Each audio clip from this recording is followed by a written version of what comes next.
యాకోబు రాసిన పత్రిక మొదటి అధ్యాయం 2వ వచనం నుంచి 4వ వచనం వరకు చదువుకుందాం. నా సహోదరులారా, మీ విశ్వాసమునకు కలుగు పరీక్ష ఓర్పును పుట్టించునని ఎరిగి, మీరు నానా విధములైన శోధనలో పడినప్పుడు అది మహానందమని ఎంచుకొనుడి. మీరు సంపూర్ణులను, అనూనాంగులను, ఏ విషయంలోనైనను కొదువులేని వారునై ఉండునట్లు ఓర్పు తన క్రియను కొనసాగింపనీయుడి.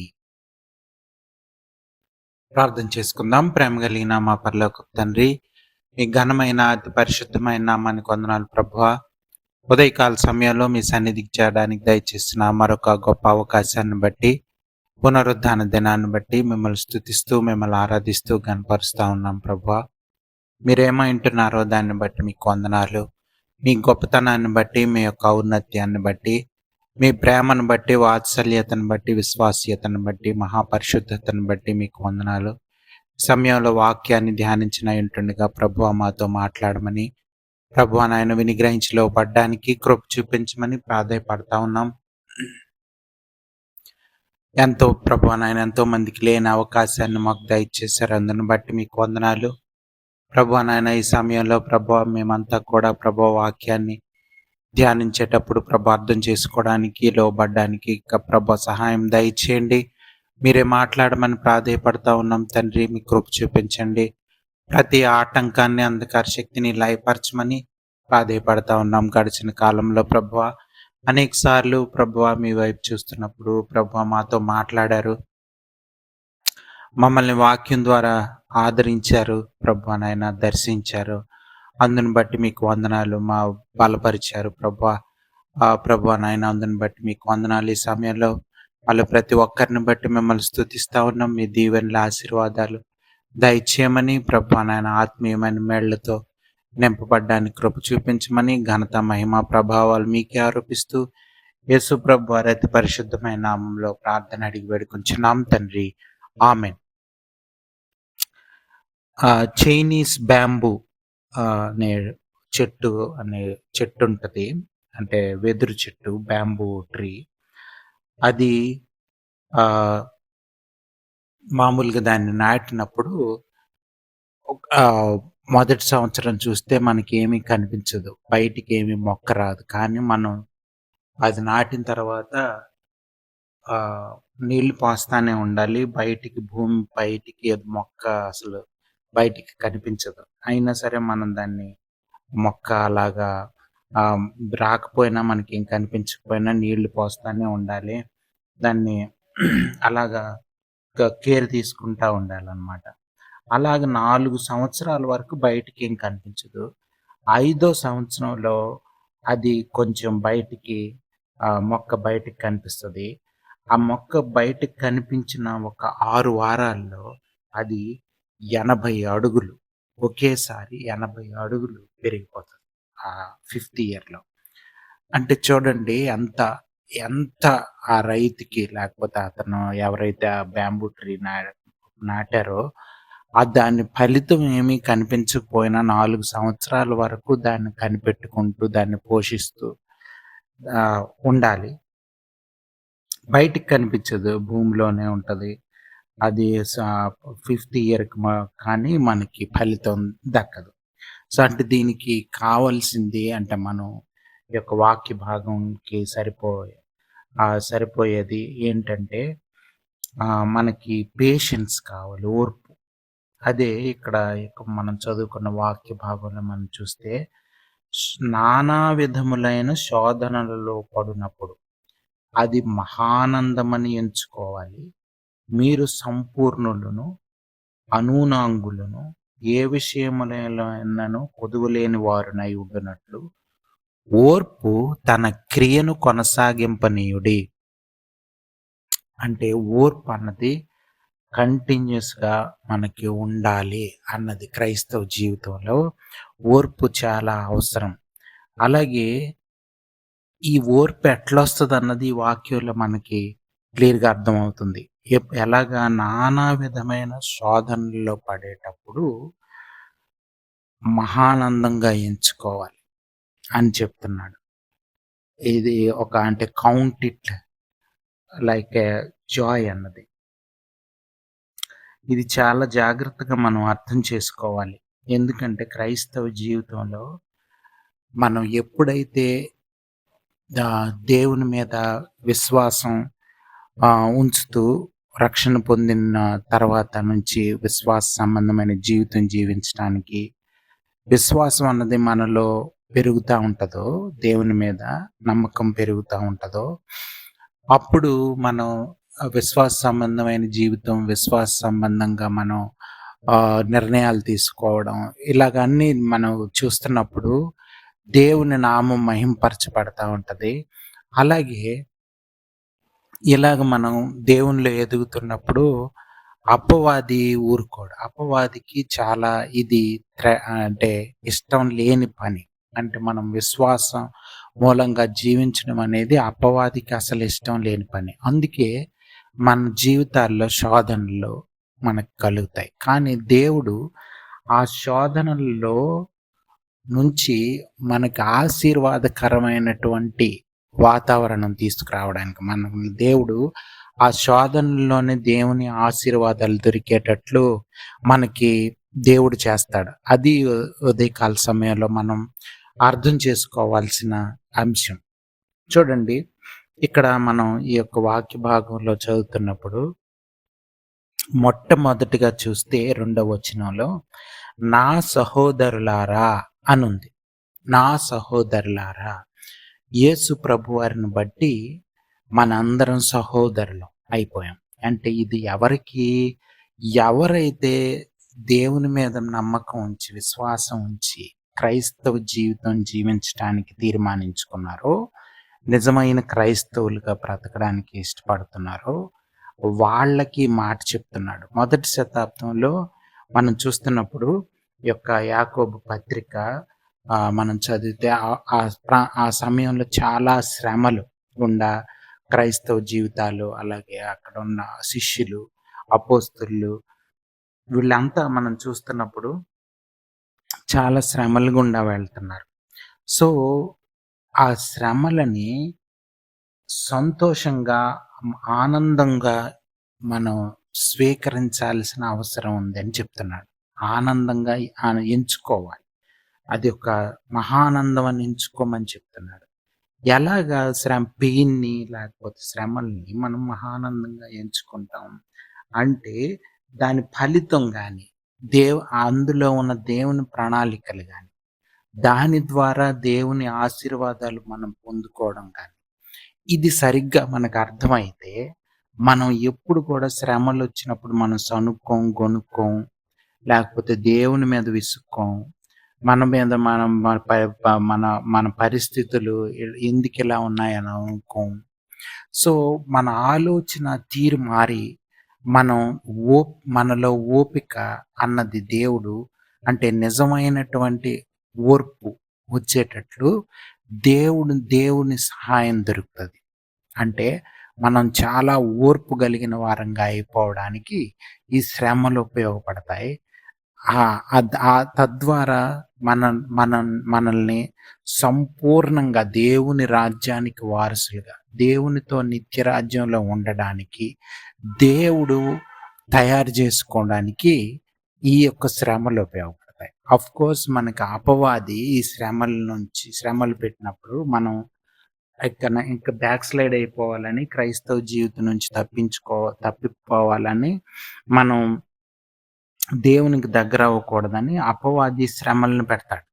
కానీ దానినే దేవుడు మన మన కోసం, అంటే మనల్ని పర్ఫెక్ట్‌గా తయారు చేయడానికి, ఏ లోపం లేని వాళ్ళగా తయారు చేయడానికి, పర్ఫెక్ట్‌గా సంపూర్ణులుగా మనలో ఒక కంప్లీట్ స్పిరిచ్యువాలిటీ రావడానికి, అంటే స్పిరిచ్యువల్‌గా మనం ఆత్మీయంగా సంపూర్ణులంగా అయిపోవడానికి, అంటే స్పిరిచ్యువల్ కంప్లీట్‌నెస్ అన్నది మన జీవితంలో మనం చూసే విధంగా దేవుడు దీన్ని వాడతాడు. అంటే మనల్ని దేవుడు ఒక మాస్టర్ పీస్‌గా, మీరు చూడండి, యొక్క వెదురు చెట్టు అలాగా ఓపికతో అతను సాగు చేస్తున్నప్పుడు ఒకసారి ఫలితం వస్తది. అలాగే మనం ఓర్పు, సహనం, శ్రమలొచ్చినప్పుడు, శోధనలొచ్చినప్పుడు సహనం ప్రదర్శిస్తున్నప్పుడు ఆ సహనం ఇంకా ఇంకా పెరుగుతూ మనం ఇంకా దేవుని రాజ్యానికి సరిపోయే వారంగా, దేవుని యొక్క ఆ యొక్క రాజ్యంలో మనం ఫిట్ అయ్యే వారంగా, దే మనం దేవుడు తయారు చేసుకోవడానికి, పరిశుద్ధాత్మ దేవుడు తయారు చేసడానికి మనం సహకరించే విధంగా మనం ఉంటాం. సో, ఇది ఈ యొక్క ఉదయకాల సమయంలో మనం ధ్యానం చేస్తున్నాం. ధ్యానం చేయాల్సినటువంటి అంశం. పరిశుద్ధాత్మ దేవుడు మనకి అటువంటి జ్ఞానం కలుగజేయాలని మనం కోరుకోవాలి. చూడండి, రోమీయులకు రాసిన పత్రికలో 5వ అధ్యాయంలో కూడా మనం చదివితే ఇటువంటి మాటలనే మనం గమనించొచ్చు. పౌలు భక్తుడు రాస్తున్నాడు ఆ రోమా సంఘానికి 5వ అధ్యాయం 3, 4 వచనాలు. అంతేకాదు శ్రమ ఓర్పును, ఓర్పు పరీక్ష నిరీక్షణను కలుగజేయునని ఎరిగి శ్రమలయందును అతిశయపడుదుము. శ్రమలయందు అతిశయపడమంటున్నాడు. యాకోబు ఇక్కడ మహానందంగా ఎంచుకోమంటున్నాడు. అప్పుడు ఇక్కడ అంటే శోధనలు, శ్రమలు అనేవి క్రైస్తవునికి వచ్చినప్పుడు మనం అర్థం చేసుకోవాలి. మనం ఎందుకు శ్రమలొస్తున్నాయని ఆలోచనలోకి వెళ్ళిపోకూడదు. చాలాసార్లు మనం తెలియక వీటి నుంచి ఈ శ్రమలు లేకుండా చేయమని ప్రార్థన చేసే అవకాశం ఉంది. కానీ మనం అర్థం చేసుకొని ఒక మెచ్యూర్డ్ క్రిస్టియన్స్ లాగా మనం ప్రార్థన చేయాలంటే, మెచ్యూర్డ్‌గా మనం తయారవ్వాలంటే, పరిపూర్ణులుగా మనం తయారవ్వాలంటే, మన ప్రార్థనలు మారాలి. దేవుని చిత్తానుసారమైనటువంటి జీవితం, దేవుని చిత్తానుసారమైనటువంటి ఒక వాతావరణం మన జీవితాల్లో ఉండాలని మనం కోరుకోవాలి. దేవుని చిత్తమే మన జీవితంలో జరగాలని మనం ఆశించాలి. చూడండి, ఒక వడ్రంగి ఒక మొద్దును తీసుకొచ్చి ఆ యొక్క చెట్టును నరికి దానిలో ఒక మొద్దును తీసుకొచ్చి దాన్ని రాగా ఉన్న టింబర్‌ని తీసుకొచ్చి దాన్ని బాగా దానికి మేకులు కొట్టి బెండ్ చేసి దాన్ని ఇలాగా బాగా తయారు చేస్తూ చిజిల్ చేసి తయారు చేస్తా ఉంటాడు. సో, అలాగా ఒక మాస్టర్ పీస్ లాగా, ఒక మంచి టేబుల్ లాగా, లేకపోతే కుర్చీలాగా, లేకపోతే రకరకాలుగా చైర్ లాగా తయారు చేయాలనుకుంటే, సోఫా లాగా తయారు చేయాలనుకుంటే, చాలా రకరకాలుగా దాన్ని మౌల్డ్ చేయాల్సిన అవసరం ఉంటుంది. అలాగే దేవుడు మన రక్షణని, మన విశ్వాసాన్ని పరీక్షకు గురి చేసినప్పుడు మనం వాటిని వేరే విధంగా అనుకోకూడదు.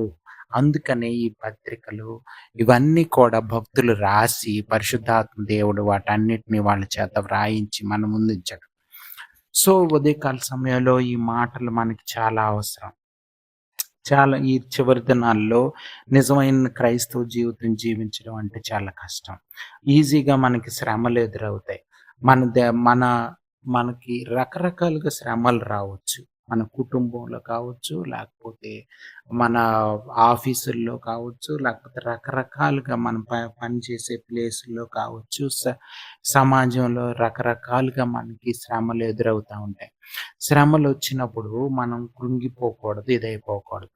మనం ఇంకా దేవునికి దగ్గరవ్వడానికి, మన విశ్వాసంలో ఇంకా బలపడడానికి దేవుడు వీటిని ఉపయోగిస్తాడని అర్థం చేసుకోవాలి. సో, ఇక్కడ నా సహోదరులారా అన్న పదం ఎందుకు దేవుడు ఇక్కడ యాకోబు వాడుతున్నాడంటే, మనం యేసు ప్రభు వారిలో ప్రయాణం చేస్తున్న వాళ్ళు, యేసు ప్రభు వారిని అంగీకరించి నిజమైన క్రైస్తవ జీవితం జీవించడానికి తీర్మానించుకున్న వాళ్ళందరూ కూడా బ్రదర్స్ అండ్ సిస్టర్స్ అని మనం అర్థం చేసుకోవాలి. సో, దాన్ని బట్టి మనం సహోదరులు అయ్యాం, బ్రదర్స్ అయ్యాం. సో, మీ విశ్వాసమునకు కలుగు పరీక్ష. చూడండి, ఫైనల్‌గా మనం అర్థం చేసుకోవాల్సింది ఏంటంటే, ఈ విశ్వాసమే పరీక్షింపబడుతుంది. యోబు జీవితం కావచ్చు, అబ్రహాం జీవితం కావచ్చు, ఇలాగ చాలా మంది విశ్వాసులు వాళ్ళ జీవితాల్లో మనం చూస్తున్నప్పుడు బైబిల్ గ్రంథంలో విశ్వాసం పరీక్షకు గురైంది. అబ్రహాము మొట్టమొదటిగా విశ్వాసం చూపించడానికి తన సొంత ప్రాంతాన్ని, ఆ యొక్క బంధువుల్ని, మిత్రుల్ని విడిచిపెట్టి అక్కడి నుంచి వెళ్ళిపోవాల్సిన అవసరం వచ్చింది. అది దేవుని కోసం నిలబడతాడా లేదా అన్నది మొదటి పరీక్ష. అంటే దేవుని నమ్ముతాడా లేదా అన్నది మొదటిది. మనం ఈ లోకం నుంచి, శరీరం నుంచి, పాపం నుంచి విడుదల పొందాలని పరిశుద్ధాత్మ దేవుడు మనకు చెప్పినప్పుడు, ఇక మీదట ఈ శరీరానుసారమైన జీవితం జీవించనని మనం బాప్తిస్మం తీసుకొని ఈ యొక్క సంఘంలో మనం సాక్ష్యం చెప్పాం. ఆ తర్వాత మనం ఇక మీదట క్రైస్తవ జీవితం యేసు ప్రభువారు చెప్పినట్లు జీవిస్తానని తీర్మానించుకున్నాం. ఆ విధంగా విశ్వాసం సంబంధమైన జీవితం జీవిస్తామని బాప్తిస్మం తీసుకొని మన ప్రయాణం ప్రారంభించాం. సో, అది యొక్క ఉదయకాల సమయంలో మనం అర్థం చేసుకోవాలి. దాన్ని గుర్తు చేసుకోవడానికే బల్లలో మనం పాల్గొంటాం. ఆ యొక్క రొట్టె, ద్రాక్ష రసాన్ని తీసుకుంటాం.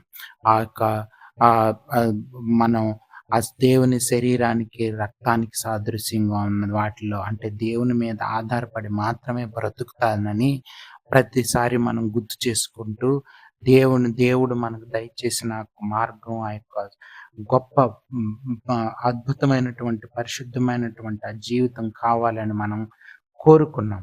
సో, అది విశ్వాస సంబంధమైన ప్రయాణం. అయితే ఆ విశ్వాసమే పరీక్షకు గురవుతది మన ప్రయాణంలో. అంటే ఏదైతే పునాది ఉందో, ఏదైతే రూట్ ఉందో, చెట్టుకైతే రూట్ లాగా, అలాగే ఒక బిల్డింగ్‌కి పునాదిలాగా విశ్వాసం, క్రైస్తవ జీవితానికి పునాది విశ్వాసం. సో, సైతాన్ ఏం చేస్తాడంటే ఆ పునాదుల్ని కదిలించేస్తే బిల్డింగ్ పడిపోతదన్నది వాడి స్ట్రాటజీ, వాడి స్కీము. అలాగే చెట్టు వేర్లు సరిగ్గా లేకపోతే చెట్టు ఈజీగా ఎంత చెట్టయినా సరే ఈజీగా పడిపోతదన్నది. మనం అందుకనే విశ్వాసాన్ని పరీక్షకు గురి చేయడానికి సైతాను ప్రయత్నం చేస్తున్నాడు. కానీ దేవుడు అదే పరిస్థితిని తనకు అనుకూలంగా మనం గాని దేవుని మీద ఇంకా నమ్మకం, ఓర్పు, సహనం మనం అవి రావాలి. అవి ఇంకా రావాలి అంటే మనం దేవుని మీద ఆధారపడుతూ ఉంటున్నప్పుడు, ఓర్పుతో మనం ఉంటున్నప్పుడు ఆటోమేటిక్‌గా ఇంకా ఓర్పు అన్నది మనలో పెరుగుతది. ఓర్పుతో మనం ఉండడానికి ఇష్టపడుతున్నప్పుడు దేవుడేం చేస్తాడంటే మనలో మంచి ఓర్పు వచ్చేటట్లు చేసి, ఇంకా మనం ఎలాంటి శ్రమలనైనా ఎదుర్కొనేటట్లు దేవుడు చేస్తాడు. అప్పుడు విశ్వాసంలో ఇంకా బలపడతాం. అప్పుడు ఇంక సైతాను ఎవరు మనల్ని ఏం చేయలేరు. చూడండి, యోబు తనని ఎన్ని శ్రమలకు గురి చేసిన అపవాది చాలా భయంకరమైన శ్రమలకు గురి చేశాడు. కుటుంబాన్ని దూరం చేసేసాడు. ఆ తర్వాత తన ఆరోగ్యం పాడు చేసేసాడు. హెల్త్ సరిగ్గా లేదు. ధనం లేదు. అంత అసలు అంత ఘోరంగా విశ్వాసం పరీక్షింపబడింది. అయినా సరే తను విశ్వాసంలో దేవుని నమ్ముతానే, దేవుని మీద ఆధారపడతానే తాను ఉన్నాడు చివరి దాకా. అందుకే మరలా రెండింతలుగా ఆశీర్వదింపబడ్డాడన్నది బైబిల్ గ్రంథంలో ఉంది. అది మనం ఈ యొక్క ఉదయకాల సమయంలో అర్థం చేసుకోవాలి. అలాగే మనం అబ్రహాం జీవితంలో చూసినా సరే ఆ ప్రయాణం ప్రారంభించాడు. ఆ యొక్క దేవుని మీద నమ్మకం ఉంచి ఆ యొక్క సొంత ప్రాంతాన్ని, అలాగే ప్రజల్ని విడిచిపెట్టి దేవుడు చెప్పమన్న చోటికి ప్రయాణమై వెళ్ళిపోయాడు. చివరగా మనం చూస్తే అతని విశ్వాసం ఇంకా అంచెలంచెలుగా పరీక్షింపబడతానే ఉంది. చివరికి తన ఏకైక కుమారుణ్ణి బలి ఇవ్వడానికి కూడా వెనుకంజ వేయలేదు. అది మనం అర్థం చేసుకోవాలి. అంటే అంతవరకు పరీక్షింపబడింది. అందుకే అంత గొప్ప విశ్వాసిగా అబ్రహాము మనకి బైబిల్ గ్రంథంలో కనిపిస్తా ఉన్నాడు. సో, కాబట్టి వీళ్ళందరి నుంచి మనం నేర్చుకోవాల్సింది ఏంటంటే, మనం విశ్వాసులంగా ఎదగాలి. దేవుని మీద నమ్మకం పెరగాలి. దేవుని మీద ఆధారపడాలి. ఎన్ని అడ్డంకులు, ఆటంకాలు మన జీవితాల్లో వచ్చినా సరే దేవుని మీద నమ్మకం ఉంచాలి. అంటే ఊరకనే అవును దేవుడు చూసుకుంటాడని ఊరకనే కాన్ఫిడెన్స్ ఉంది అని చెప్పి మన ఇష్టానుసారంగా బ్రతకడం కాదు. దేవుని చిత్తానుసారంగా బ్రతకాలి. దేవుడు ఇది వద్దంటే వద్దు, ఇది కావాలంటే కావాలి అంతే. అలాగ మనం నిర్ణయాలు తీసుకోవాలి. కానీ ఈ రోజుల్లో క్రైస్తవులు అలా లేరు. క్రైస్తవులు చాలా భయంకరమైన పరిస్థితుల్లో ఉన్నారు. అసలు నిజమైన క్రైస్తవ జీవితం జీవించే వాళ్ళే మనకు కనిపించరు. కుటుంబాల్లో మనం చూస్తున్నప్పుడు, వ్యక్తిగత జీవితాల్లో మనం చూస్తున్నప్పుడు దేవుని అధికారానికి లోబడే వాళ్ళు కనిపించరు. అలాగే కుటుంబాల్లో చూస్తే కూడా సరైన ఇది ఉండదు.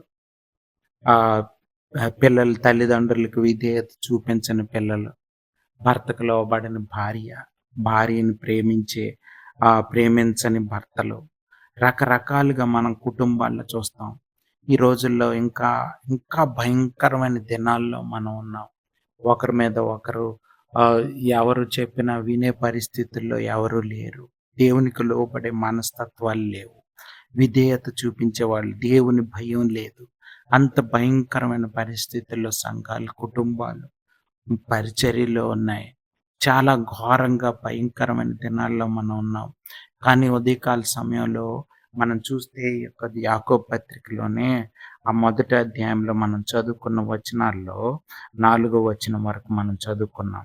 చూడండి, 5 వచనంలో ఏమన్నదంటే, మీలో ఎవనికైనను జ్ఞానము కొదువుగా ఉన్న ఎడల దేవునిని అడుగవలెను. అప్పుడు అది అతనికి అనుగ్రహింపబడును. ఆయన ఎవరిని గద్దింపక అందరికిని ధారాళంగా దయచేవాడు. అంటే అర్థం ఏంటంటే, ఈ శ్రమల్లో జ్ఞానంతో ప్రవర్తించడం చాలా అవసరం. చాలా సార్లు ఈ వచనాన్ని ఒక్కదాన్ని బయటికి తీసి ఎగ్జామ్స్ రాసేటప్పుడు, ఏదైనా కాంపిటీషన్స్‌కెళ్ళేటప్పుడు వాడతారు కదా! కానీ ఈ కాంటెక్స్ట్ మనం చూస్తే శ్రమల గురించి చెప్తున్నటువంటి కాంటెక్స్ట్‌లో ఈ యొక్క మాట వాడబడింది. అంటే శ్రమల్లో చాలా జ్ఞానయుక్తంగా ప్రవర్తించాల్సిన అవసరం ఉంది. ఎందుకంటే శ్రమలొచ్చినప్పుడు శోధనలకి ఈల్డ్ అయిపోయే అవకాశం ఉంది. ఓర్పు లేని పరిస్థితుల్లో మనం బ్యాక్ అయిపోయే అవకాశం ఉంది. అందుకనే చాలా క్రైస్తవ జీవితాలు పతనం అయిపోతా ఉంటాయి. క్రైస్తవులు అని ప్రయాణం మొదలుపెట్టి మధ్యలోనే ఆ యొక్క యాత్రికుని ప్రయాణంలో మనం చూస్తే బురద గుంటలో పడిపోయే పరిస్థితికి మనం చూస్తా ఉంటాం. సో, అలాగా క్రైస్తవులు అనేక మంది ఊబుల్లో చిక్కుకుపోయినోళ్ళు మనకు కనిపిస్తా ఉంటారు. ఎందుకంటే ఆ యొక్క ఓర్పు, సహనం అన్నది చూపించక, లేకపోతే దేవుని ప్రణాళికలు అర్థం కాక, శ్రమలు ఎందుకొచ్చినాయో తెలియక, దేవునికి దూరమైపోతున్న వాళ్ళు ఈ దినాల్లో చాలామంది మనకు కనిపిస్తారు. కుటుంబాలు సరిగ్గా లేవు. వ్యక్తిగత జీవితాలు, పరిచర్యలు సరిగ్గా లేవు. సో, ఎవరికి వాళ్ళే తిరగబడే పరిస్థితుల్లో మనం ఉన్నాం. అంటే భర్త మీద తిరగబడే భార్యలు, తల్లిదండ్రుల మీద తిరగబడే పిల్లలు మనం చూస్తా ఉన్నాం. క్రైస్తవుల్లోనే మనం చూస్తా ఉన్నాం. చాలా భయంకరమైన పరిస్థితులు. వినయం, విధేయత చూపించే అవకాశమే లేదు. అటువంటి భయంకరమైన దినాల్లో మనం ఉన్నాం. సో, ఆహ్, దేవుని భయం లేదు. దేవుని భయం ఉంటే నిజంగానే మనకి ఈజీగా మనం పరిశీలించుకోవచ్చు. దేవుని భయం ఉంటే దేవుని ప్రణాళికలు ఉంటే ఎక్కువగా బైబిల్ ధ్యానం చేస్తాం, ప్రార్థన చేసుకుంటాం. క్రైస్తవ కుటుంబాలు వేరేగా ఉంటాయి. సో, అవి వాళ్ళు ఎక్కువ దేవుని మీద ఆధారపడతా ఉంటారు. ప్రార్థన చేసుకుంటారు. లేకపోతే బైబిల్ చదువుకుంటారు. హ్మ్. ఇలాగుంటది. కానీ మనం చూస్తే అలా లేవు క్రైస్తవ కుటుంబాలు ఈ దినాల్లో. ఎవరు చెప్పినా నువ్వేంటి నాకు చెప్పేదనే పరిస్థితుల్లో మనం ఉంటున్నాం. సో, అలా ఉంటే మన కుటుంబాలు బాగుపడే అవకాశం ఉండదు. మనం దేవునికి జీవితాన్ని మార్చుకోవాల్సిన అవసరం ఉంది. ఒకరితో చెప్పించుకునే విధంగా మనం ఉండకూడదు. సో, చూడండి, ఆలోచించండి. ప పం దేవుని వాక్యం చెప్తున్నప్పుడు పాస్టర్‌లు లేకపోతే దేవుని సేవకులు చెప్తున్నప్పుడు లోబడే వాళ్ళు చాలా తక్కువ మంది ఈ రోజుల్లో. వాళ్ళ మీద తిరగబడే వాళ్ళే కనిపిస్తా ఉన్నారు. ఈ రోజుల్లో మనం చూస్తే ఎవరికెవరు దేవుని వాక్యానికి లోబడే పరిస్థితుల్లో ఎవరు లేరు. చాలా భయంకరమైన దినాల్లో మనం ఉంటున్నాం. అర్థం చేసుకోండి. మార్చుకోకపోతే పర్యవసానం చాలా భయంకరంగా ఉంటది. మనకు ఇప్పుడు అర్థం కాకపోవచ్చు. ఇప్పుడు చాలా ఈజీగా మనం తీసుకోవచ్చు. సో, కానీ మనం చాలా దే దేవ్ దేవుడు ప్రకటన గ్రంథం చదివితే మనకు అర్థమవుతది. ఎన్ని శ్రమలు వస్తాయి చివరి దినాల్లో అన్నది. ఎన్ని శ్రమలొస్తాయి. అటువంటి వాటికి మనం తట్టుకోవాలి. సో, అటువంటి వాటిల్లో కూడా దేవుని మీద విశ్వాసం ఉంచుతూ వెళ్ళాలి.